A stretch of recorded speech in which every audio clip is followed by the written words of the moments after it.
Hello guys, welcome to my channel इन्फोटा। और ऐसी इन्फॉर्मेशन वीडियो देखने के लिए हमारे चैनल को सब्सक्राइब करें, वीडियो को लाइक और शेयर करें। आज हम आपको एक ऐसे जहाज के बारे में बताने जा रहे हैं जो आज भी पहली बना हुआ है। इतिहासकार और शोधकर्ता भी इस जहाज के रहस्य को नहीं खोज पाए। उस भयानक घटना के बाद से लोगों ने मैरी सेलेस्ट जहाज को कई नाम दिए, जैसे कि the haunted ship, the ghost ship. दिसंबर 4, 1872 को पुर्तगाल के समुद्री तट में मैरी सेलेस्ट नाम का एक जहाज अचानक प्रकट हो गया, जो बिना किसी इंसान से समुद्र में घूम रहा था। कनाडा के शिपयार्ड आइलैंड में 1861 में लकड़ी से इस बने मैरी सेलेस्ट जहाज का नाम दी अमेजन पहले था, जिसकी लंबाई 31 मीटर और चौड़ाई 7 से 6 मीटर थी। अपनी यात्रा के शुरुआती कुछ सालों में इस जहाज को काफ़ी कुछ झेलना पड़ा, जिसके चलते ये अफवाह फैल गई कि इसमें कोई शैतानी साया है, क्योंकि इस जहाज को कई बार मिस एडवेंचरस और इसके मालिकाना हक में बदलाव देखने को मिल रहा था। इस जहाज के शुरुआती कप्तान इतना बीमार पड़ने लगा कि जब भी वह खांसते थे तो उनके मुंह से खून निकलने लगता था।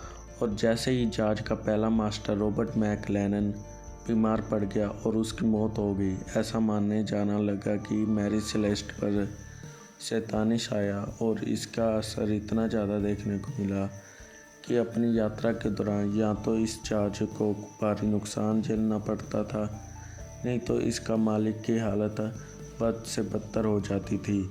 और बार बार समुद्री हादसों पर चलते इस जहाज के मालिक बदलते गए, क्योंकि शापित जहाज होने के कारण या तो इसके मालिक बीमार होकर मर जाते थे या उनका काम बंद हो जाता था। इसके बाद भी रिचर्ड हैंस नाम के एक अमेरिकी ने इस जहाज को खरीद लिया और इस जहाज का पूरा हुलिया बदल दिया और इस जहाज के नाम को द अमेजन से मैरी सेलेस्ट रख दिया। पर नाम और रंग रूप बदलने के बाद भी इस जहाज से काली शक्तियों का साया नहीं गया। परेशान होकर रिचर्ड ने इस जहाज को बाद में बेंजामिन ब्रिग्स नामक कप्तान को बेच डाला।